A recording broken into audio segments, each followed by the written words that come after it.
Pretty much all that we know of Lawrence was part of the estate. Broadway is the original boundary to the north, and Reynolds Channel, or what we know as the ocean down there, would have been their boundary to the south. So they had quite a bit of property.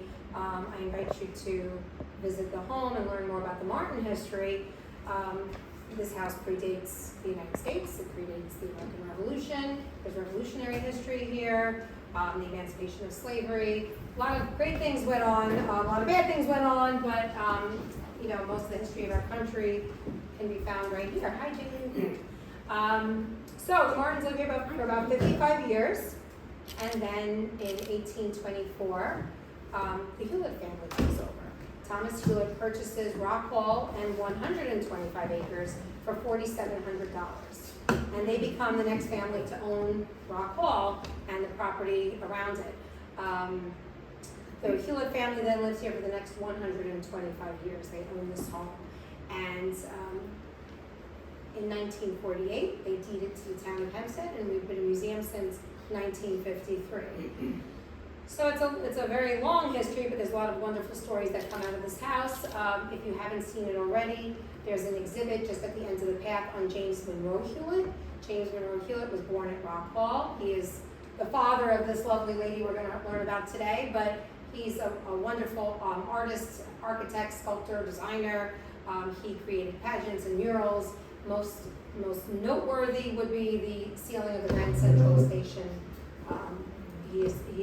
That's tribute to him.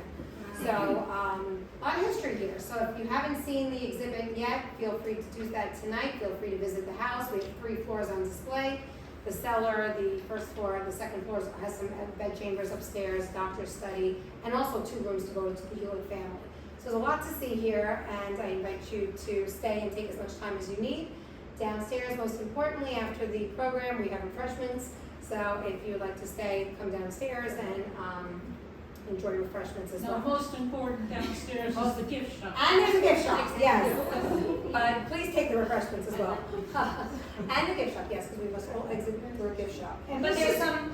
And this is Amy Vecchio, the director of Rock Oh yes, I forgot to mention that. Hi, yes, I'm the director of Rock Hall, and Natalie and Doug, who just walked in, is the president of the Friends of Rock Hall. So the town of Hempstead owns and operates Rock Hall Museum, but the Friends of Rock Hall are a 501c3 non-for-profit foundation that supports this house. So the textiles you see, the extras that make this house wonderful, buying reproduction furniture, furnishings, textiles, that is all made possible by the Friends, including programs like this. So the Friends of Rock Hall and the town of Hempstead have been wonderful to keep this place together. It's a great partnership, and we're grateful to them and for having programs like this tonight. So today we are welcoming Aggie Katerina, who came all the way from Massachusetts. She's an artist and elementary school art educator from Massachusetts with a passion for historical research. She graduated in 2020 from the University of Massachusetts, tongue twister there, Dartmouth, with a BFA in art education and a minor in painting. While attending college, Addie worked at a YMCA summer camp, arts and crafts specialist, and group leader for 3 years. Ms. Katerina researches historic diaries and artifacts with the goal of returning them to their original owner's descendants. The hobby of collecting and researching diaries began when Addie purchased a diary from an estate sale about 5 years ago that contained newspaper clippings, pictures, and poems glued to the pages like a scrapbook. She soon learned that the diary was written in 1917 by a Brooklyn socialite named Anglesea, I'm saying that wrong, Anglesea Hewlett. As the daughter of a renowned architect and artist, James Monroe Hewlett of Rock Hall, Anglesea had a close relationship with this home. Addie was able to get in touch with her granddaughter Deirdre to return the diary to the family. Addie continues to look for diaries she can study. While reading them, she picks out places, peoples, and clues she can further research through newspaper archives and online records. Addie reads and transcribes diaries and then uncovers live on TikTok, the social media video platform, and has amassed a following of people she calls the Diary Detectives. She can be found on TikTok and YouTube at Things Lost and Found. In this presentation, Addie will share her discovery process and dive deep into the world of Rock Hall and Long Island as Anglesea experienced it over 100 years ago. And as a side note, I always say as historians and researchers, we're waiting for someone to call us and say, we found this diary, we found this Bible, because it's such an important historical record for historians, museums, researchers. And although I've been doing a lot of research on the Martins, I always say I'm waiting for that phone call. And a few years ago, Addie called me and says, "Hi, my name's Addie, and I found this diary in Massachusetts that belonged to, I think, someone who lived there." And it was like, oh my God, we have to talk, we have to meet. So she's done an amazing job bringing to life the history of this family in a few years, more than we've done in 50 years, I'll be honest. So welcome and enjoy the presentation. Thank you. All right, I can try to turn on the microphone. If this is better. Is it on now? I can't tell. Talking to talking. Hello, everybody. Is it on? What? Is the green light go on? No. Press it so the green light goes on. No? Oh wait, there's a red light. Yeah, press that button. Okay. Is it on now? There's a low, There you go. middle, and a high. Okay. Is this better than? Yes. this? Yes. Okay. I didn't want to put on the microphone like really loud. I feel like I was talking to a stadium, but all right. So my name is Addie. I am a art teacher. Sorry, is it good? Better? A little too loud. All right. So I am an art teacher from Massachusetts, and I'm going to take this feedback. All right.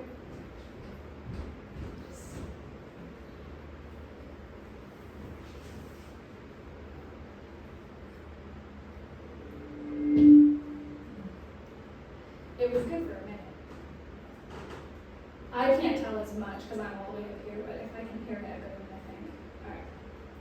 So before I actually get into the whole spiel about the diary, I figured I would start off by showing one of my videos. As Amy said, first of all, thank you, Amy, and the Friends of the Rock Hall Museum for having me.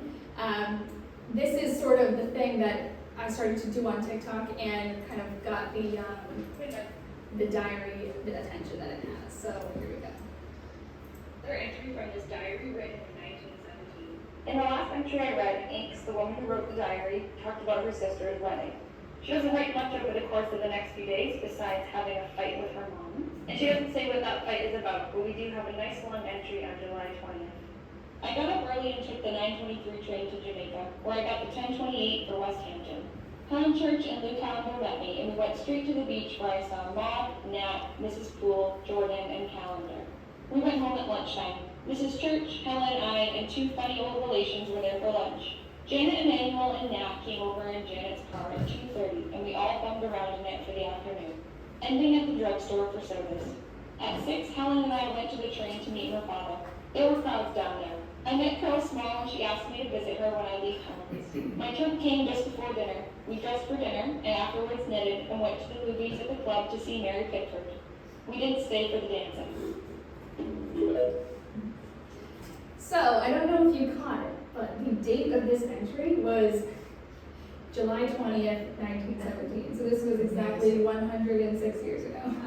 So that is really the reason why this diary has stuck with me. It's reading these entries from 100 years ago and realizing it's not much different than today.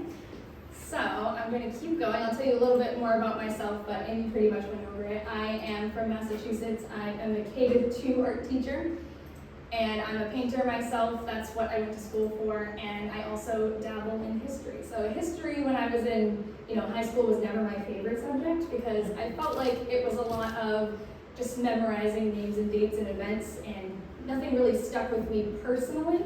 But then I realized something called small history was my thing. So that is newspaper articles, diaries, letters, photographs, things that were a little part of someone's specific story.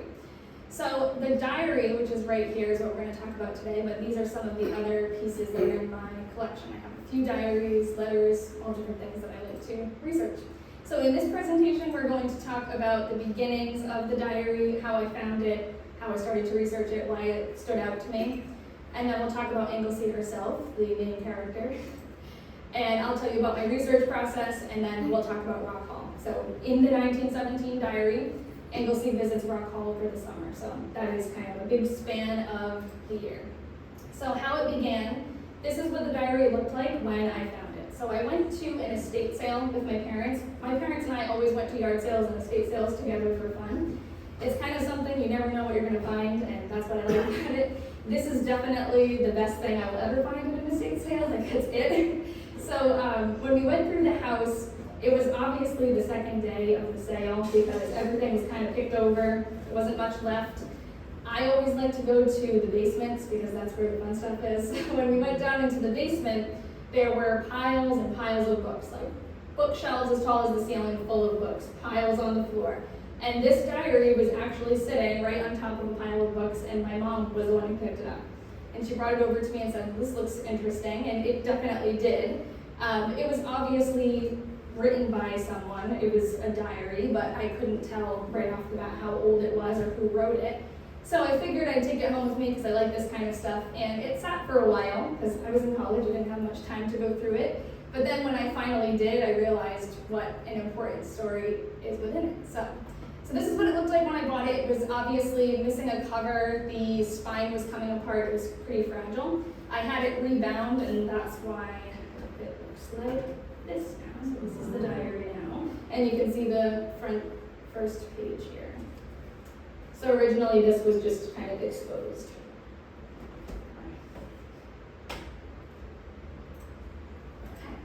So what stood out to me first was the first thing you can see is the handwriting. So there wasn't a cover. Immediately you can see Anglesey's beautiful handwriting. It is gorgeous and unique, but it's also kind of difficult to read because she tends to, I'm not sure if this is how she learned her handwriting, if that's what they taught in school, or if this was her unique penmanship, but she actually flips her M's and N's sometimes depending on what word she's writing. So sometimes an N will look normal, other times an N will look like this. So this is one of the names that came up first in the diary, and I could not read it. I thought it said S-I-U, I could not figure it out. But it turns out this actually says Lincoln, if you can believe it. So Lincoln is one of the main characters of the diary. He comes back often. He's one of Anglesea's love interests, one of them, during the summer. So this one here says him and Anne. Anyone want to take a guess at this one? Dresser. Dresser, good guess. No. Dinner. D-I-N-N-E-R. Conveniently, she also doesn't dot her I's sometimes. So a lot of it had to do with context clues helped a lot, but names of places and people were kind of the hardest part for me. All right, last one. Any guesses? Jam. This one's kind of funny. Funny. All right. So the other thing that stood out to me the most when I started to look through the diary was the ephemera. So ephemera is just a fancy name for little pieces of paper, newspaper articles, pictures. She pastes them throughout the diary as if it's a scrapbook. So we have poems written by a mysterious man, which we'll talk about. We have drawings of dresses that she wore to dances, and she actually put a little piece of fabric from that dress in the diary. Whenever she goes to a theater show, she puts the little cast clipping in there. I'll show some of those. And then I think some of the most important ephemera in the diary had her name on it. So that's actually how I learned her name. She doesn't write her name in her entries because she's writing from first person. So the dance card here, which was from a prom that she attended at Polly's Prep, which you might be familiar with. And then her school schedule also had her name on it. So she went to, I'll tell you about the school in a minute, but Polly Prep is one that she visited for a dance. So this is a closer look at that dress drawing as an artist myself. This was very interesting to me. She has a couple of drawings in her book. So this is her rendition of her dress, and she actually describes it in words over here. She talks about the dotted silk material and the ruffled ribbons on the shoulders, and she also tells us that it was very much admired. So this is actually a little scrap of the dress itself. Or hopefully not of the dress, hopefully just of extra fabric. But these are some newspaper articles about that dance, which I always find it really interesting to be able to connect something that happened in the diary to a specific newspaper article that tells about the event. Oops. There's the newspaper. I also link everything in my slides so that I have all my references. All right, so these are the poems from The Mystery Man, which will come up again later, but these were tucked inside the diary in the month of September, and they don't have an author written on them. So we'll find out a little bit more about those later. A little bit about Anglesea herself, because I know her pretty well by now, but you guys don't know her yet. So Anglesea was born in 1899, and she lived to 1980. She was born in Brooklyn, and she split her time between Brooklyn and here at Rock Hall. So during the diary, she was 17 and she turned 18. So pretty much at the cusp of adulthood there. Her nickname was actually Anks, and she was not the only Anglesea in her family, and many of them had the nickname of Anks. So this little quote here is from a book written by a man named Alden Hatch, and he actually lived in this area and wrote about Buckminster Fuller. And in that book about Buckminster Fuller, he also wrote about Anks because he was one of the men who was in love with her. So Anks, as she was called, an authentic beauty with exquisite skin, sea blue eyes, and golden hair, worn in long corkscrew curls. So you can tell just by his description of her that he fancied her. So this is a picture of her school that she went to at the time. It was called Brooklyn Heights Seminary School. And it was a very small private school, very prestigious. And even though she was attending a very prestigious school, she often skipped out on class, and she could be found at the theater. So this is a progress report that was included in the diary. And the general consensus among her teachers is that Anks is very vivacious and full of ideas, but also didn't apply herself as much as she could have. She was at the theater instead of in class. So these are her grades. All right, so here's a theater clipping. You're in Love, she went to. And then this is an example of one of the theaters that she visited. All right, so this video here, I peppered in a few of my videos throughout the presentation, but this one is going to show how many men were actually after her at once. She was definitely, like she said, very much admired. Another entry from Anglesea's 1917 diary. I'm going to read July 4th today, which is one of the longest entries we've had in a while. I'm skipping over July 2nd and 3rd because they're shorter. The highlights from those 2 days are Anks going to visit her friend Marjorie in Glen Cove, going to help out the Red Cross, and going for a ride and getting some ice cream cones. And now on to the 4th. We woke up about 11 and were greeted by the fact that Aunt Kate and Mrs. Maxwell were coming to call on us. They came in the midst of our breakfast, and we had to pretend we finished ages ago. They didn't stay long, but were hilling.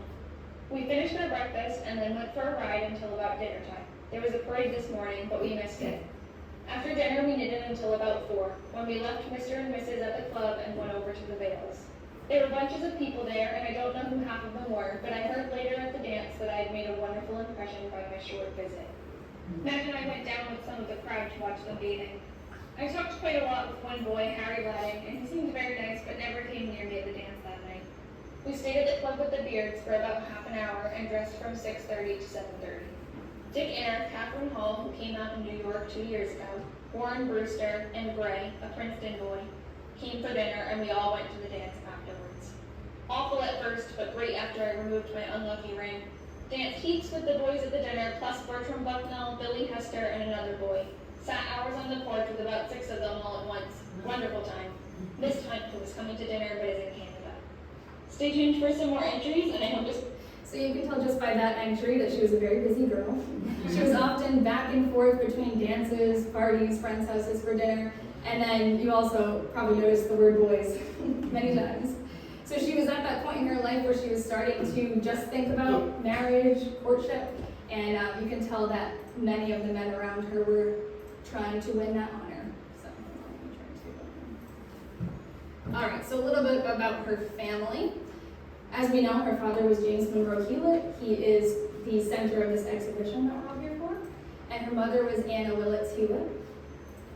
And then she was one of 10 children. She was the third of 10. So these are her siblings in order. We have Anne, the oldest. She actually gets married during the diary year, and we'll talk about her wedding in a few minutes. We have Jim, the next oldest. Anglesea, Willits, Carmen. Oh, they're all linked, sorry. Lolly. Again, they all had nicknames, so Lawrence was Lolly. Arthur. Hope and Hetty, or Hope and Hester, they were twins. And Roger. So all of these 10 Hewlett children were kicking around Rock Hall that summer.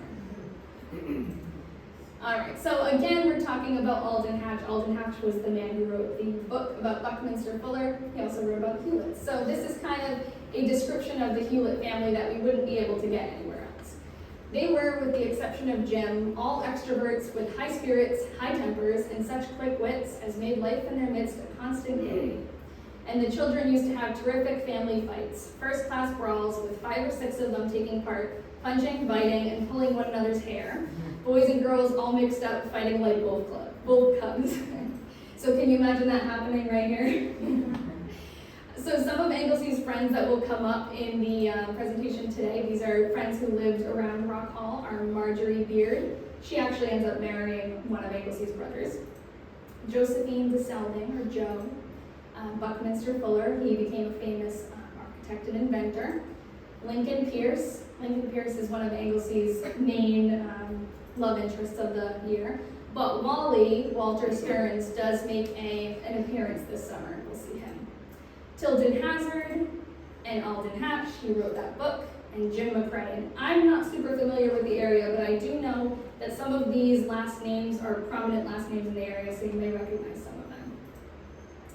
All right, so a little bit of context. During the diary year is when the U.S. entered World War I. So during the diary, she actually includes a proclamation from the president kind of announcing the U.S.'s entrance into the war and asking for everyone to help in whatever way they can, growing food or joining up. Her brothers do join the Navy and the Army, and some of her friends do too. And she does her part by knitting for the Red Cross and helping at the Red Cross canteen, and she rolls bandages, and later she serves as a nurse's aide after she graduates. All right, so now I'm going to talk about my research process a little bit, and then I'll go into the actual summer of 1917. The diary itself, like I said, can sometimes be a little bit hard to read, so the first step is to kind of get through as many words as I can. I've gotten pretty good at reading through quickly, but there are always some words that stop me up, especially names of places and people. So first step is to read. Then I transcribe whatever I can, so I have a very long Word document with all of the pages of the diary within it. And then after I transcribe it, I research the people and the places and the events that are mentioned, again, as best I can. Sometimes I'm stuck and I have to repeat and go back. So there's a lot of going back and forth and back and forth. I think I'm on my 3rd run through the diary, and every time I read it, I make new connections. The reason why I do this is for the aha moments. That's what I call them. And Amy, I know you can relate to that.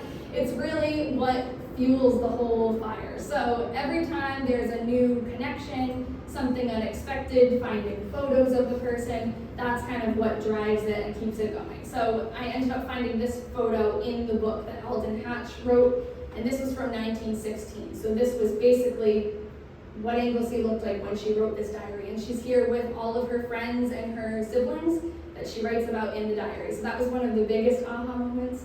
Of course, the next one is connecting Anne, her sister's wedding, with Rock Hall, and then the family with Rock Hall. So this is an invitation to that very wedding, and this is a photo of the wedding that I found on the Rock Hall website. That's about when I called Amy. And then another one, just another example, is this photo that was included in the diary of Anne and Bucky's honeymoon house that they went to in Bar Harbor, Maine. I ended up finding out from Alden Hatch's book that it's on a street called Snow Street, and I went on Google Earth, and I did a little walk on Google Earth, and I actually found the house as it stands today. So this house is still standing, and I will go visit it. So this is a video that will show you kind of about that process of finding the house, and shows a little bit of my research process. Oh no.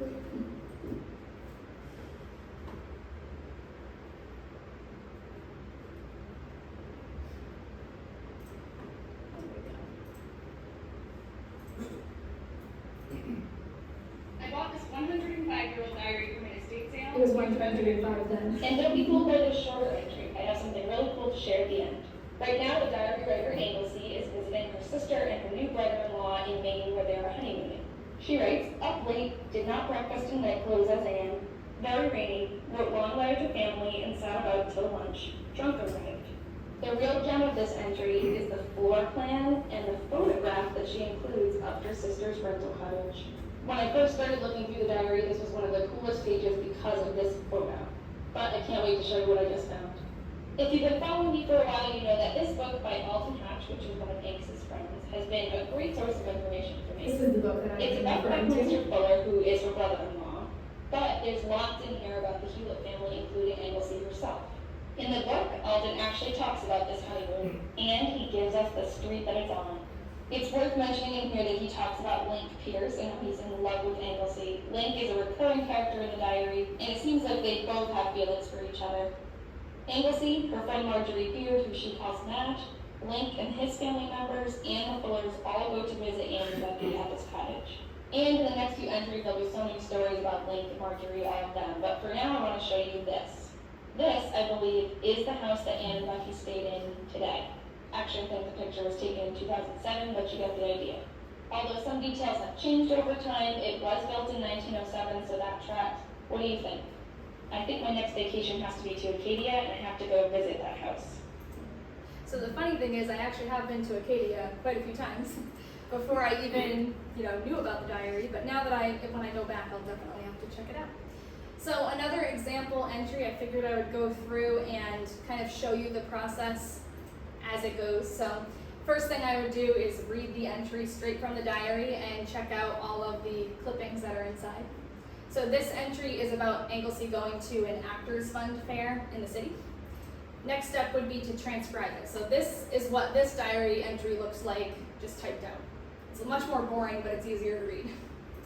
So then I would look through the transcribed version and pick out all of the people and the places and the events that I could research. I used lots of different websites and databases for research.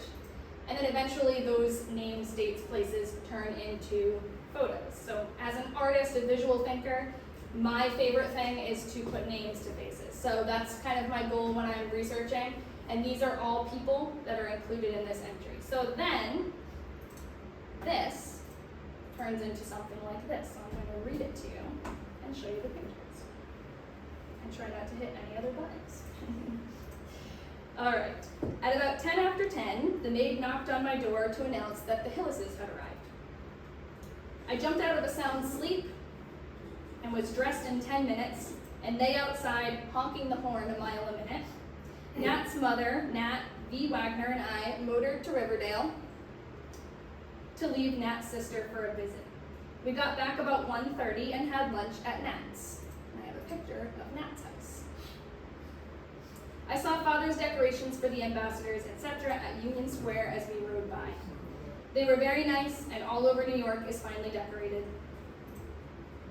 Joe came over after lunch and we bummed around Nat's, looking at theater pictures, etc. I came home about 6, and Joe called up a few minutes later to say her father would take us to the fair.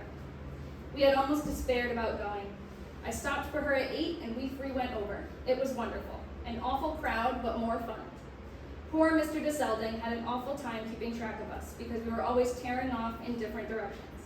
I took chances on 2 cars, $1,000, and a big album of autographed pictures. We saw Anita Stewart and asked her for an autograph. 50 cents for a picture and 50 cents for an autograph. Spent fortune. Numerous other events and spent night at Joe's. More fun. So that's kind of the process that I go through to find all of those pictures and put them together, and then they become a video.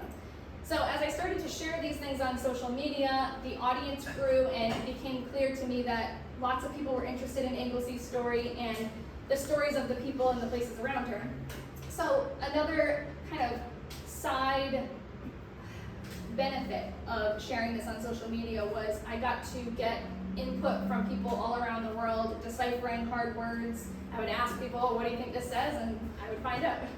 And kind of just more context, things that I wouldn't be able to find online. So that was a great benefit of starting to share online and just meeting lots of new people and starting the Diary Detectives group. And then, of course, by sharing on social media, that's how I became connected with Anglesea's relatives and descendants.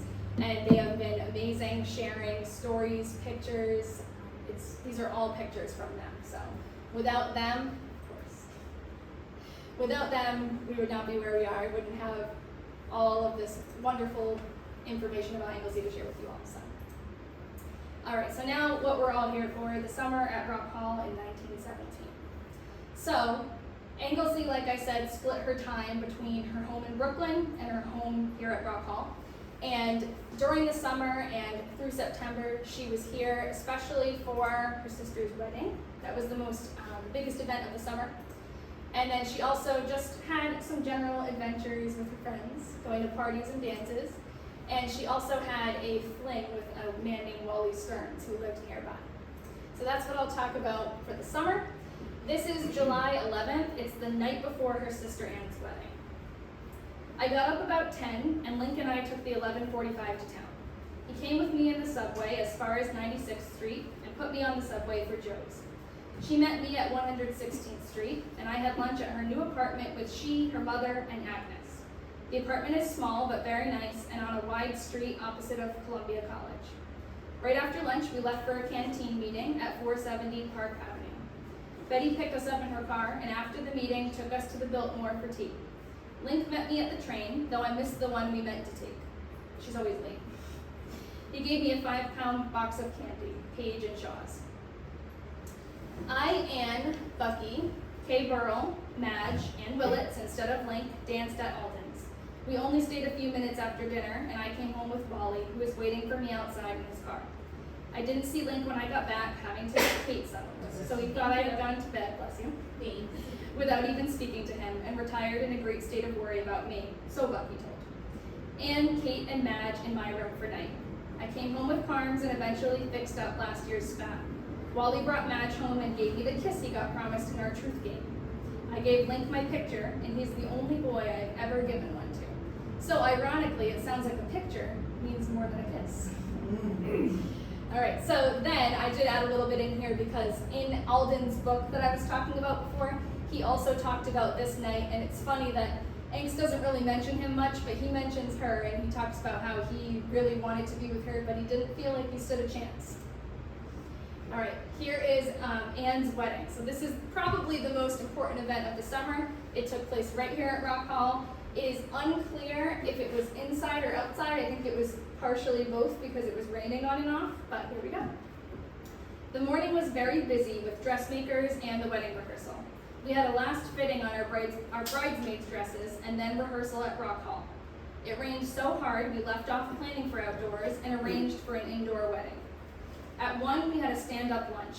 All the wedding party was there except Tommy Whitehall, who arrived shortly afterward. Helen came over about 12. After lunch, Margie, I, Carr, Jack, and Sandy, who looks wonderful in his uniform, went for a hurried swim to the beach. That's one thing about this wedding that is very interesting, is everybody was in uniform because all of the men had joined for World War I. And they actually got special leave to come home to have this wedding. We dressed from 4 to 5 and the wedding commenced quite promptly. Anne went over quite early to get her picture taken. It looked just like a thunder shower just before we marched out, but it stayed clear until the evening. I absolutely shook as we marched out and was glad when the ceremony part was over. A lot of people were there, though heaps didn't come on account of rain. The standing in line was tiresome, but lots of fun. Link, Whitehall, Wally, Ludlow, Alden, Mr. Hatch, and lots of others kissed me. It was too funny. Link looked great in his white uniform, and Anne looked wonderful. It was a beautiful wedding, and I have heard more nice things about it. I got heaps of wonderful trade posts. Those were like little postcards. Ate no dinner. Joe and M. Cochran spent night. Small dance at Rock Hall and club dance afterwards. Heaps of fun. Madge, Link, and I went. So that is the day of the wedding. And there are newspaper articles all about the wedding and obviously photos that we have from here at Rock Hall. All right, so these are just a couple of adventures that she had with her friends around Long Island. These are just kind of snippets of entries, not full ones, but she had many thrilling rides, some dangerous, in her friend's Flippers. Flipper is a nickname for a Ford Model T. So she was obviously part of high society. Lots of her friends owned their own cars, and they definitely took some interesting rides around. So I went with Jim to Garden City on the Motor Parkway, as far as Jamaica and back again. It was wonderful to see all of the airplanes that were up at Mineola and the soldiers drilling. So she's talking about the camp over there. And then she stayed out past curfew quite often, and she talks about a lot of the time feeling very lucky that she got home before her father. So on September 3rd, Wally and Robbie Burr came for dinner. We had a fine party afterwards, went to Long Beach to the Trouville to dance. We were scared to death, but got home first of all. That's not the only time she's narrowly missed her father's wrath. That's what she calls it.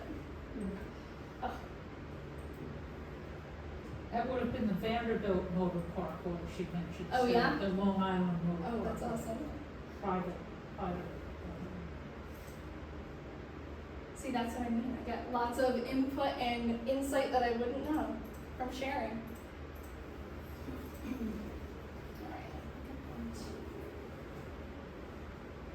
Alright, this is from that same day that I was reading part of, but this is kind of a very busy day in her life. 1917 diary written by a young woman named Anglesea. Here's another entry. Wednesday, September 5th. Jimmy McRae came over just as I had really decided to get down to packing, and I went riding with him for most of the morning. We stopped for Carnes on the way home. After lunch, Billy Warren came to take me out for a ride. He and Lawrence had a grand row, as she had said he invited her to go to Long Beach. I went with him to Garden City and on the motor parkway as far as Jamaica and back again. It was wonderful to see all the airplanes that were up at Mineola and the soldiers drilling. We got home at 4:30 and Otis came for me at 5 to take me to Alden's for tea. Jimmy McRae came in a little after us, and we stayed until about 6. Then I went riding with Otis until 7 when I unexpectedly went to his house for dinner, and the movies afterward until 9:30 when we came home to see if Carnes had come over. He had, and probably as furious as I asked him. This entry is a prime example of just how many men were vying for Anglesea's attention at that time. And if you remember Alden, she went to his house for tea in this entry. He wrote a book later on about Buckminster Fuller, and he did talk about how Anglesea loved this kind of attention. He admittedly was also madly in love with her. It's funny to see all of them together. All of the men. All right, so here is where I'm going to kind of wrap up this presentation. This is pretty interesting because this is something that I haven't shared about on my page yet on social media. So anyone who's following me, this will be the first time you get to hear about the Wally saga. So it is something that I talk about a lot, that Anglesea and Lincoln had a relationship and they both had feelings for each other, but there's also a family friend named Wally Stearns who came around during the summer and tried to win Anglesea's affection. So these pieces of entries will kind of tell that story. So on Saturday, September 8th, I got a long letter from Link and one from Wally. The first I had ever had from him, and a very startling one at that. She actually drew a little heart in that entry. I was never so surprised in my life. And on the 14th, Wally came over. He asked me what would make him believe, or he asked what would make me believe what he wrote in the letter. So don't you just want to read those letters? On September 15th, just a day later, the play was awfully good. There was a nice dance afterwards. I danced heaps with Warren, Wally Orr, Wally Stearns, Jean Maxwell, Billy Hester, and Hunt. The dance ended unexpectedly, so I didn't dance as much as I should have liked, and also got Wally Stearns sore as the dickens at me. So it sounds like Wally's getting a little jealous. On September 16th, Wally came over while we were dressing to ask Madge to go swimming, absolutely ignoring the fact that I was on Earth. He was so sore. So even 100 years ago. Jealous boys. All right, and on the 18th, just a couple of days later, everything's all right. Wally came over after dinner, and we went out for a while in his car and sat out for ages. He was gloomy as a tomb, but very nice and entirely over his sore bit. Again, drew a little heart there. All right. Is Wally's picture there of a Yes. younger? Yes, it is, yep. So some of the people in the diary, luckily I actually only found this picture a few days ago. So a few days ago I had no picture of him at all, which I hate. But sometimes we only have pictures of us younger, yeah. So yeah, he is older than Anglesea at the time of the diary. He's 20 and she's 18. All right, so on September 20th, I didn't get down for breakfast until 9 this morning, and I found a letter from Wally waiting for me. It was somewhat the same as the other day, and very nice, with a choice bit of poetry composed by himself. I love you more and more each day, and wonder how it all will end. There's nothing more for me to say, but all my love to you I send. How sweet is that? So, this entry got me thinking, because we have these mystery poems that don't have an author attributed to them. And we have Anglesea telling us that Wally was sending her poems. And this was in the same month that Wally is going through all of this. So I'm going to read the actual poems now and then kind of show you where the connections lie. So the first poem is called A Fool That Is. He was a boy of 20, she was a lass 18. He stood on the dock at midnight, lost in a happy dream. Those wonderful eyes, that marvelous hair, those velvety hands, and the face so fair. Sweet disposition and soft-toned voice, ah, would that he owned this girl of his choice. But look, he wakes from his foolish dream, and see, he shakes and looks at the stream, flowing slowly and softly by, and wishes he had the nerve to die. It's very dramatic, very loving. At first we didn't know who wrote it, but I think now we do, because this next poem, which is written on the same paper, same typewriter, so same author, is called Last Sunday Night. Come up on the windmill, to the top of the tower of love, and look below where moonbeams throw their silvery kisses to us above. The stars on high look down from the sky at lover and loved one together. The lover's sigh, a tear in his eye, as he wishes it were thus forever. The moonlight gleams as the silvery streams wind out to the limitless ocean. Boundless it seems, yet in lover's dreams, 'tis trifling alongside his devotion. So another really sweet one. At the time, Wally is 20 years old and Anglesea is 18. But really, the thing that ties it all together is this talk about the windmill on last Sunday night. So the last entry I'm going to read for you today is where we find out that it was Wally on top of the windmill last Sunday night. So this is from Sunday, September 23rd. I was really excited to find an entry that was actually from a Sunday, and it perfectly aligns. So here we go. Lolly, Guy, and Carr fooled together after supper, and Xander, Wally, and I had great meetings. A little side note, when she says meetings, she's talking about sneaking up to the windmill to smoke cigarettes. That's what she means by meetings. First, we went up to the windmill until Xander was scared to death, and then we had a meeting on our porch, which petrified him almost as much. He was too funny. After he went to bed, Wally and I went up to the windmill and sat until 10:30. He was awfully nice and awfully in love, which I can't get used to from Wally. He says he simply got to marry me the way that LW does and Alden. So an interesting thing about this entry is she actually can't fit everything she wants to write on the page, so she turns the book and writes in the margin, and this is where she writes, oh, he wants to marry me just like Lincoln does, because that's who LW is, and Alden. She adds the little arrow. It's just a perfect encapsulation of Anglesea's personality right here in the book. So Anglesea does marry, oh, and by the way, this is the windmill that used to stand at Rock Hall.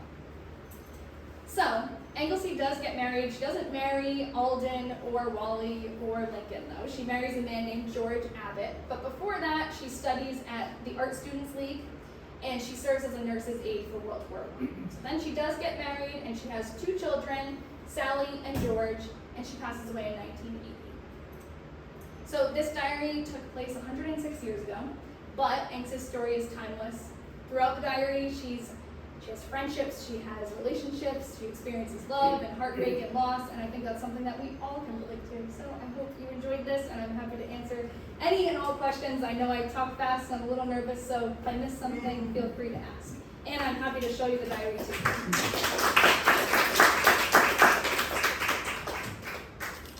Did she mention women's suffrage at all? Because this was the height of the... Yeah, she doesn't really, not that I can remember. There is an interesting article glued into the diary, which actually she pasted in, I can't remember off the top of my head, but it was an article about something else. And I flipped the newspaper over and there was a not so nice article about women's suffrage, but that wasn't what she clipped, so that's the only thing that I can think of. Yes, Adrian? Two things. Can you talk about the little black book that was in the diary, which I think everybody would appreciate, and the coding you discovered? Of course. All right, so I wish I had a picture that I could pull up, but in the diary itself, right in the back, that's where she pasted that piece of the dress, and that's also where she has this little, actually, you know, I can go back to, this mouse is very sensitive, that's why it kept taking me off the page I needed to be on. Do you have a picture of the little book?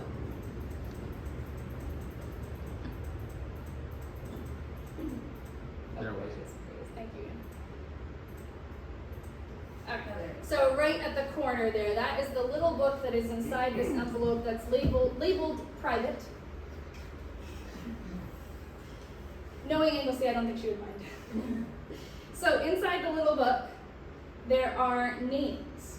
So she has her initials right here. It's obviously her book, but list of boys that she's been on dates with, dances with, and what's funny is they have dates right next to them, and a lot of them correlate with dances that she went to in the diary, places that she went to with, Link is mentioned quite a bit in here. Some of the boys are underlined, and they also have little symbols next to their names. So there's not that many people here, I can show you guys after, but each person has a little symbol next to him. Sometimes it's a empty heart, sometimes it's a filled in heart, sometimes it's an H with a heart around it. So she obviously had a very complicated symbol system to keep track of which ones maybe she wanted to go on another date with, which ones she didn't, which ones held hands with her. So I can definitely show that more after we're all done. But yeah, very interesting little tidbit. And it fits perfectly right in the back of her diary.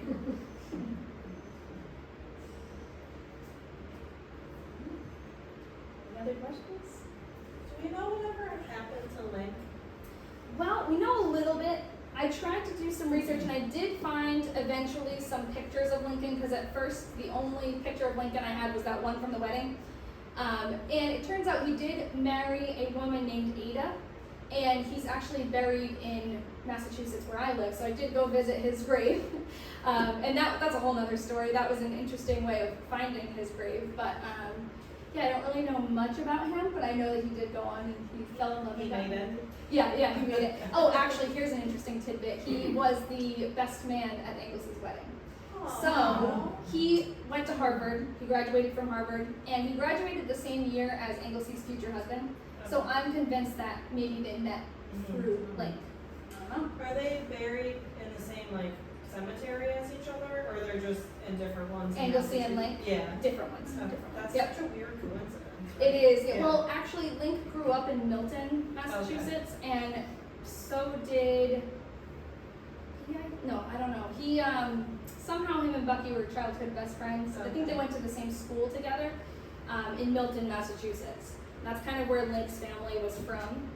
And then Link just comes to visit because he knows Bucky.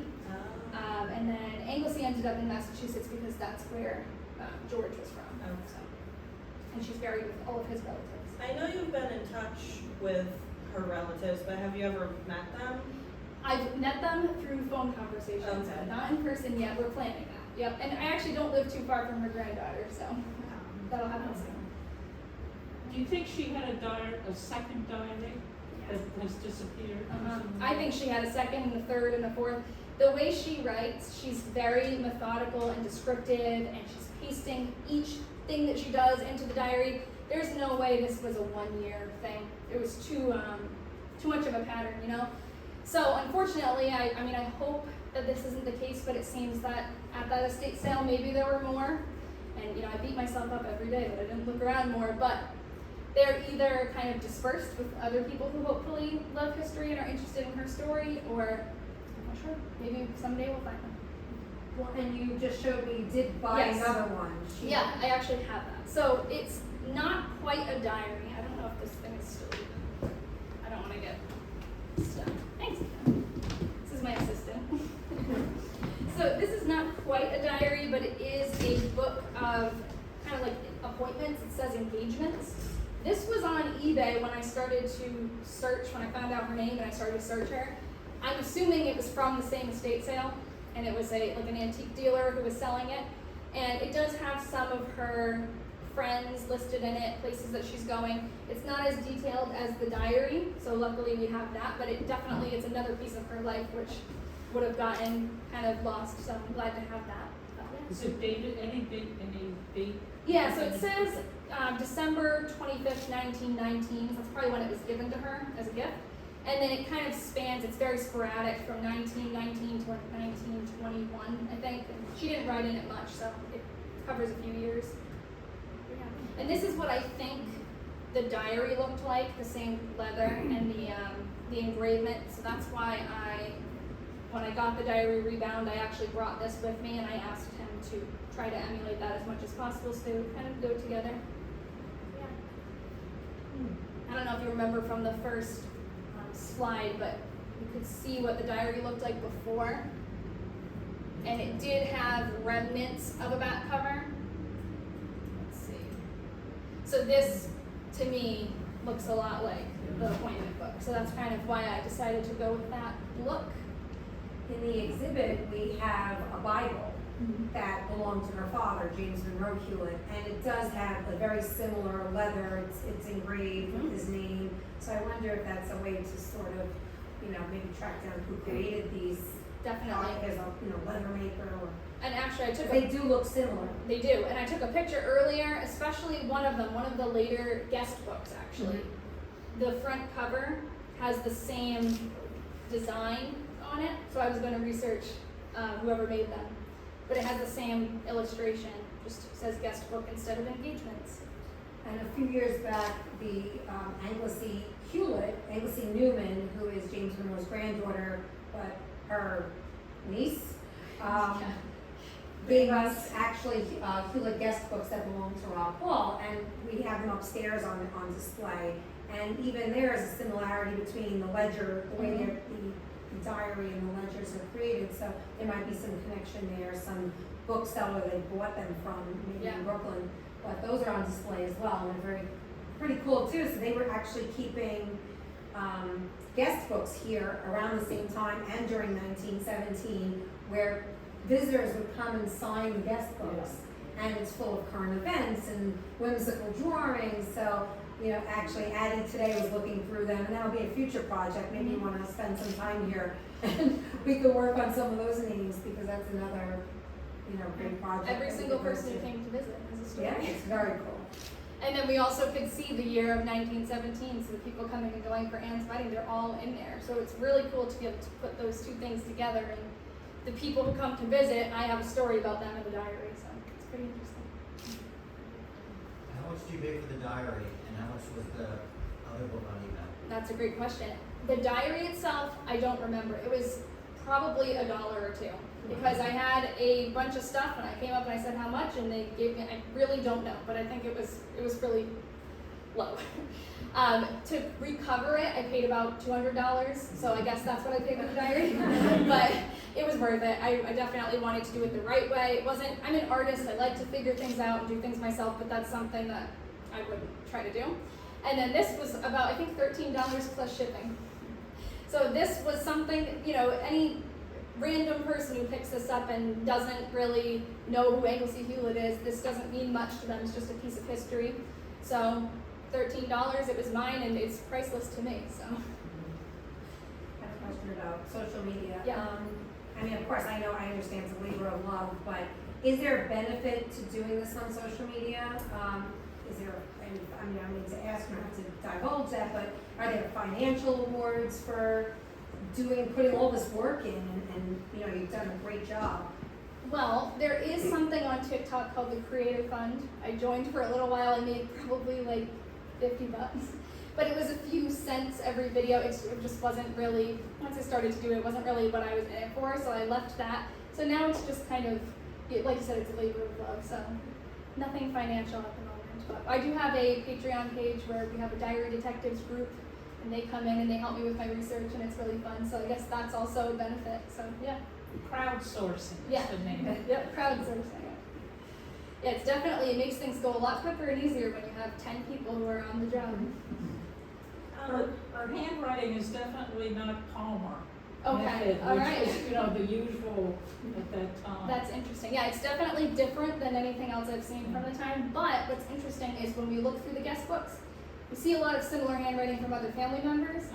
So I wonder if, maybe her small private school had their own method of handwriting that they taught, or maybe it was more like a family thing. I don't know, but it's definitely unique. That's okay. In one of the first slides you showed, it was the getting to know you slide. Was that your painting of a dress? Yes. Can I see it again? Because Yes. it looked really amazing. Thank you. Yeah, so that's incredible. wow. thank Yeah. you. Those are they're 4 feet tall Oh my and 2 feet goodness. wide each. Those are actually dresses that belong to my sister and I. My sister passed away a few years ago, so I make a lot of my art about her. And that's kind of, I don't like to get into it a lot, but, the whole thing with connecting with people's stories who are gone, that all kind of goes, it comes from that. So Those Yeah, are so so, beautiful. Thank you. Yeah. And this is another art piece I made for one of my classes, and it has things that belonged to my sister and my grandmother, pictures, handwriting. So I think those photos of my artwork really kind of show how it encompasses. And one of your students. Yes, and that's one of my students. Yeah, from my college years, but now I teach younger kids, K to 2. What's your favorite rabbit hole that you've gone down Oh on? my gosh. For another project, not this diary on TikTok. For another project? Feel like another TikTok, because I've only watched your TikToks relating to this. Okay, so I've been deep in another project recently called the Weatherman Diaries. And these are some diaries that I picked up on eBay. And this diary is what started it all. I would have never gotten into this hobby if it weren't for this one. But the Weatherman Diaries are a group of 3 diaries I got on eBay. And again, just like hers, didn't have a name readily available. It was a man from Iowa. We were reading through the story and I decided to start to do it on TikTok Live. So this is the first diary project that I've done just completely live. So I go on my phone and I type out the diary with people who are watching in all different places around the world. And again, they chime in, help me decipher the words, help me do my research as I'm going, and that's where that Diary Detectives group was born. But that has been a rabbit hole that's been going on for a few months now. And we've actually connected with his great-grandson, Jim. I'm going to return the diaries to him soon. And actually today, it's funny that you mentioned this, because today as I was sitting in the other room preparing for this presentation, I got a text from Jim with a photo of the man who wrote those diaries, and we haven't been able to find a picture of him for months, and he sends me it today while I'm here. And I'm just like, oh my gosh. So yeah, that's the rabbit hole I've been a part of recently. Good question. I could not choose, but this diary I couldn't choose which rabbit hole. So it was obviously a lot of work to find pictures, and you found the diary in what year? Off the top of my head, I'm not sure. I think it was 2018. So it was a while ago, and it kind of sat on my shelf for a couple of years because I was finishing up school, and I think it was just before COVID that I started to really dive into it, realized, wait a second, I can actually find out information about this woman, and that's what really just, it was like a snowball effect. And then of course, during COVID, that's really when we had time to do these kind of things, so that's when I really got deep into it and finished my transcription. Yes, Ian? Why did you make your first video? That's a good question. I don't know. I think, well, the very first video wasn't actually a diary reading video. It was more just kind of sharing, oh, I have this thing and it's cool. Because there was a trend going around that was show something that you have that's really, really cool but wasn't expensive. That's what it was. So I made a video about the diary. And then I had a few people chime in saying, we would like share more about this. And that's when I decided I could probably read a couple of entries. I started to do that. And then I actually decided to start from January 1st. So I kind of read a few, people were interested, so I started over. And I started reading through the year, and now I'm at about September. So because of that other rabbit hole with the Weatherman Diaries, I've kind of fallen off the wagon with this one, but I'm going back and reading through and finding pictures and starting to share through the summer. Part of me is slowing down because I don't want it to end. But I know it's not over. If I go through again, I'll find a million more things to share, so. I just want to say thank you for providing a very much needed distraction during a really weird time. Thanks. Thank you. It was nice to have something like a series that was not, I don't know what the right word is, but like, you know, crazy, like how TikToks can just be very overstimulating, and this provided like, I don't know, I'm really nosy, so it was nice to hear some like 100-year-old gossip. Yeah, non-harmful gossip, Yeah. basically. And she is really interesting in the way she writes is, but also the way you put the videos together, and your voice and the way you speak is also very entertaining and not insane also, so. Well, thanks. Yeah. No, thank you. It's definitely not the type of content that I saw on TikTok before. It Yeah. definitely just kind of happened. It wasn't, I really didn't ever think I would post on TikTok. I thought it was just for distraction, and this actually, like you said, it was a distraction, a nice distraction from what was going on in the world. For me, it was too. Yeah. Yeah. So, and it was is. like, yeah, I mean, it's like, obviously TikTok's insanely entertaining, and all of this was very entertaining too, but in like a calm way. Like a nice, peaceful rest stop. You don't want to So- see me dance too I, much? I would love to, but you know, Yeah. Thank that's you. up to you. It was If very- they even have those dances anymore. I feel like I haven't seen one in years. I think that's TikTok knowing that you don't want to see that. Okay. Yeah. Yeah, because once I started getting into the history kind of side Yeah. of TikTok, that's all I see now. So to me, TikTok is a place where people are, like, there are other diaries that I follow. There's a couple of other accounts that are really, really neat sharing and reading diaries. So I think it's all like, TikTok's really good at knowing what you want to see. Yes, yes. Yes. Yeah, maybe you can answer this. To put this in perspective, 1917, how we had the windmill, which we don't have now. How big was the estate around Rockwall? It was 125 acres. So the Thomas Hewitt purchases Rockwall in 1824. By 1881, her grandfather, Anglesea's grandfather, builds the Wynn, the 1881 Wynn, and that's where they add all the good stuff, electricity, heating, plumbing. Her father, though, who has 10 children, outgrew Rockwall very fast, and then builds another home on the property called Martin's Lane, which was just east of the house, near the windmill, the barns. And we do have photographs. You can probably see them throughout the house. We might have some on display upstairs. So by the time she's living here in 1917, most likely they were using this part, but they were living in the Martin's Lane house because it could accommodate their large family, and that's why he built that structure. The Martin Lane house doesn't survive. No, no longer exists. There are pictures. And we do have pictures, especially in the exhibit, if you walk down the path, when you leave if you walk out the door to your left, there's an exhibit at the end. We have pictures of the Martin's Lane house, the windmills, the barns. I love the story about them, kissing on the windmill. I think that's the start. We actually have a windmill blade downstairs that we believe to be part of the original windmill. But all of those things are no longer part of the Rockwall property. They were sold off many years ago. By the time it became a museum or donated to the town in 1948, that part of the property was not donated. Do we think the wedding ceremony was in this very room?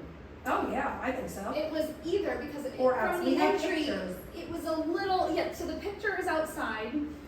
The entry says they were preparing for an indoor wedding because it was storming on and off, so I think it was inside and outside, and we know actually, I didn't mention this, which there are so many things that I forget to say when I'm up here, but Anglesea's wedding was also here at Rock Hall, and it was in this room, like the reception was in here, so it's pretty crazy to see. I believe in the original photograph, the two shutters you see there to the left of the porch, which would be this room here, the dining room, I believe the wedding shot is in front of that window.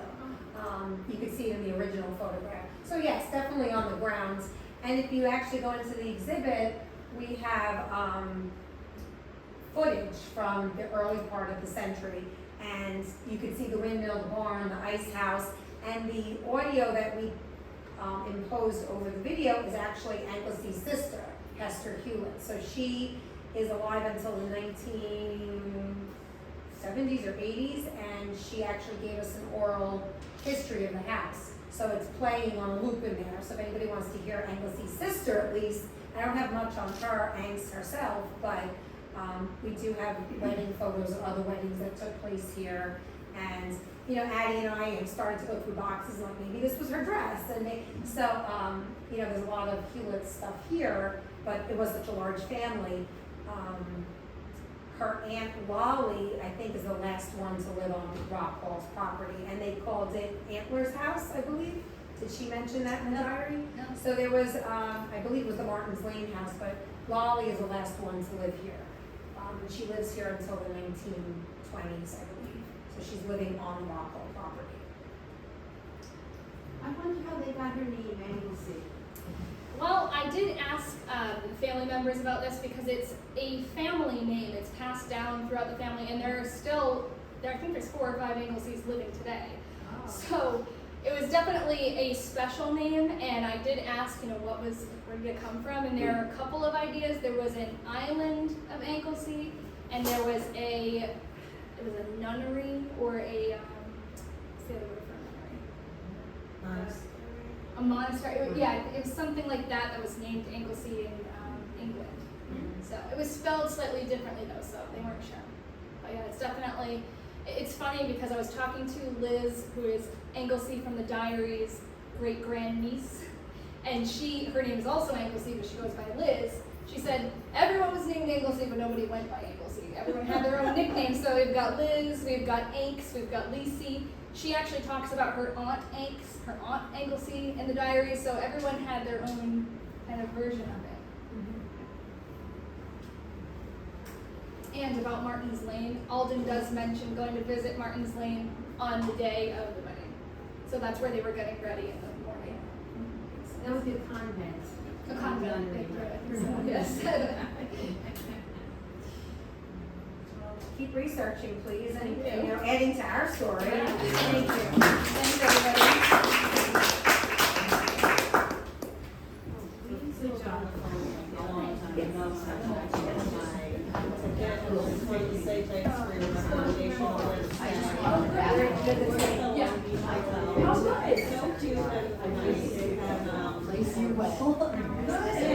It's funny because they just called me last week and they're like, oh, they like we're on the process. I still send you people because it's Yes, our sweet. in 67. And how did you know? Yes. Right across the street. Right, and I saw all the remarks that were going by those. Is there a way you can know how many people might have seen this? Well, at any given time, there was about 7 people. Different people. It tells you it's around 3 and those people might come in and out. There could have been, I think if you look at the total number, we can look at it afterwards. But there at any time, there were 7 people watching. 7 people, yeah. She's had a lot of video. Actually, one of the videos she made had 2.3 million views. It wasn't a live stream. Right, but still, people are interested. I think that's- Refreshments downstairs. It's like I carry Yeah, and if you can't make it, you can just say, oh, you live far away, but you're interested in this. How great is that? I know it is, it's amazing she was doing this because we tend to focus more on because it's so old. Humans are modern compared to the Martians. I'm glad you liked that. It's pretty hopeless. And I didn't realize you went on social media to say, So there's a whole other piece of it. Done a lot, yeah. I'd be here since Sunday. I had no idea. Thank you very Or you have much. to do Wordle. Yeah, I know, I should do a game show. But, yeah, so